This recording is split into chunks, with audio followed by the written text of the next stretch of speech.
ஹரி ஓம். ஆவணி மாத ராசி பலன்கள். ஆவணி மாத ராசி பலன்கள் நம்ம ஏன் சார் பார்க்கணும்?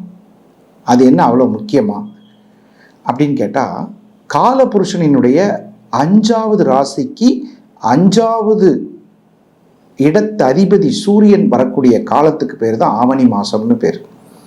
ஆவணி மாதம்னா என்ன சார் அப்படின்னு ஒரு கேள்வி இருக்காரு. ஆவணி மாதம்னா என்ன அப்படின்னு கேட்டால், சிம்மம் என்று சொல்லக்கூடிய காலபுருஷ 5ஆம் இடத்திற்கு சூரியன் வரக்கூடிய காலத்துக்கு பேர் ஆவணி மாதம்னு பேர். இது ஸ்திர மாதம் என்று எல்லாராலையும் சொல்லப்படுது. ஸ்திர மாதம்னா என்னன்னு தெரியுமா உங்களுக்கு? ஆவணிக்காக காத்திருக்கிறாங்க நிறைய பேர். பொறுங்க சார், ஆடி மாதம் முடியட்டும் சார், ஆவணி பிறந்தோடனே பேசிக்கலாம் சார்னு சொல்லுவோம். அதுக்கு என்ன காரணம்? கேது என்ற நட்சத்திரத்தின் மீது சூரியன் பயணம் செய்யக்கூடிய காலகட்டம். இது எல்லாமே விசேஷம்தான். எப்பயுமே பாருங்க, கேதுவின் நட்சத்திரத்தில் சூரியன் பயணிக்கக்கூடிய காலம் எல்லாமே விசேஷமான காலம்.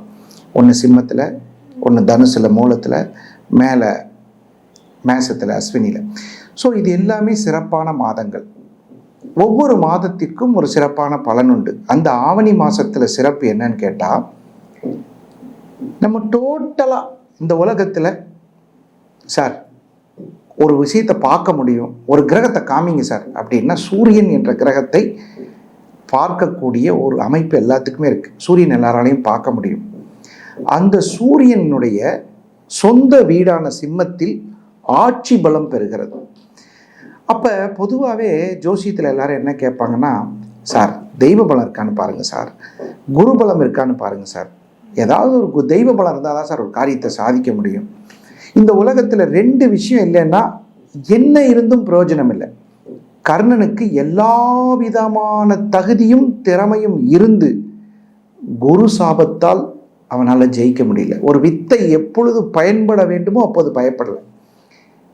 இப்போதான் சார் தேவை சார், வீட்டில் சாப்பாடு இருக்குது அப்படின்னா அந்த சாப்பாடு பசி நேரத்துக்கு பயன்படணும். அந்த நேரம் பார்த்து ஒருத்தர் யாராவது வந்துடுவாங்க. இந்த மாதிரி எந்த நேரத்தில் ஒரு விஷயம் பயன்படணும் அப்படிங்கிறதுக்கு குரு சாபம் இருக்கக்கூடாது. ஏன் சார் கர்ணனை பற்றி பேசுகிறீங்க? சூரியனினுடைய மகன் அவர் தான் கர்ணன். அப்போது குரு சாபம் நீங்குவதற்கும் தெய்வ சாபம் நீங்குவதற்கும் ஆவணி மாதத்தில் பிரார்த்தனை செய்து கொள்ளலாம். அவங்கவங்க குலதெய்வம், அவங்கவங்க குருநாதர், அவங்கவங்களுடைய எதிர்காலம், இதெல்லாம் ரொம்ப ரொம்ப முக்கியம். தெய்வ பலம் வேணும் சார். உடம்பே சரியில்லை சார், எந்த கோயிலுக்கு போனால் சரியாகும், எந்த கோயிலுக்கு வேணாலும் போ, ஆனால் ஆவணி மாதத்தில் போ. ஆவணி மாதத்தில் தான் விநாயகர் சதுர்த்தி, கிருஷ்ண ஜெயந்தி, நிறைய விழாக்கள். நீங்கள் ஆவணி மாதம் பிறந்துட்டாலே நிறைய விழாக்கள் இருந்துகிட்டே இருக்கும். இதுக்கெல்லாம் காரணமாக இருக்கக்கூடிய ஆவணி மாதத்தில் எனக்கு தெய்வ பலம் வேணும், குரு பலம் வேணும்னா ஆவணி மாதத்தில் எந்த கோவிலுக்கு சென்றாலும் பலன் உண்டு. எப்பேற்பட்ட ஆவணி மாதம். சரி, இப்போ என்ன பண்ண போகிறோன்னா 12 ராசிகளுக்கு எப்படி இருக்குது அப்படிங்கிற ராசி பலனை இப்போ பார்க்க போகிறோம். மேச ராசி நண்பர்கள், இந்த மேசத்தில் உச்சமாகக்கூடிய கிரகம் சூரியன், அது எல்லாத்துக்கும் தெரிஞ்ச விஷயம்.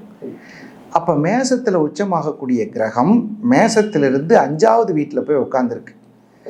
5ங்கிறது என்னன்னு கேட்டிங்கன்னா, ஒரு ஜாதகத்தில் 5 பலமாயிருச்சுனாலே வாழ்க்கையில் எல்லாம் வெற்றி. தெய்வ பலமும் குரு பலமும் கிடைக்கணும்.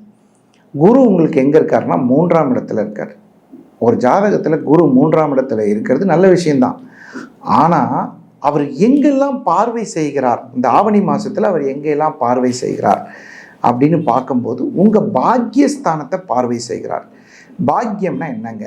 ஒரு மனுஷனுக்கு தேவையான நன்மைகள்னு சொல்கிறது பூரா பாக்கியம். பரிபூரணம்னு சொல்லுவாங்க. பரிபூரணம்னா என்ன அப்படின்னு கேட்டால், ஒரு மனுஷனுடைய வாழ்க்கையில் மிகப்பெரிய அற்புதங்கள்லாம் நடக்கக்கூடிய விஷயங்கள் எல்லாமே தெய்வ பலத்தால் கிடைக்கணும். இப்போ ஒரு சிலருக்கு பார்த்திங்கன்னா இயற்கையாகவே ஞானம் இருக்கும், அதெல்லாம் இந்த மாதத்தில் கிடைக்கும்.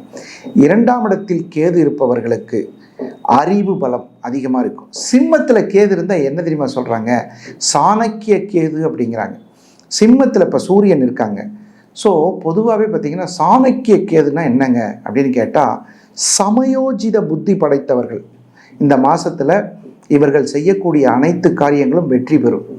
ஒரு இடத்துல ஒரு விஷயம் செட் ஆகலை, நம்ம ஒரு வீடு கட்டுறோம், அந்த இடத்துல ஒரு என்ஜினியர் செட் ஆகலை, அந்த என்ஜினியரை கலட்டி விடுறதுக்கும் பக்குவம் வேணும், புது என்ஜினியரை வர வைக்கிறதுக்கும் பக்குவம் வேணும். இது எவ்வளோ பெரிய திறமை தெரியுமா? அவரை கலட்டி விடும்போது பிரச்சனைகள் வந்துட்டாலும் சிக்கல், புது என்ஜினியரை கூப்பிட்டு வந்து இருக்கிறதுக்கு எடுத்துக்கிட்டாலும் கஷ்டம்.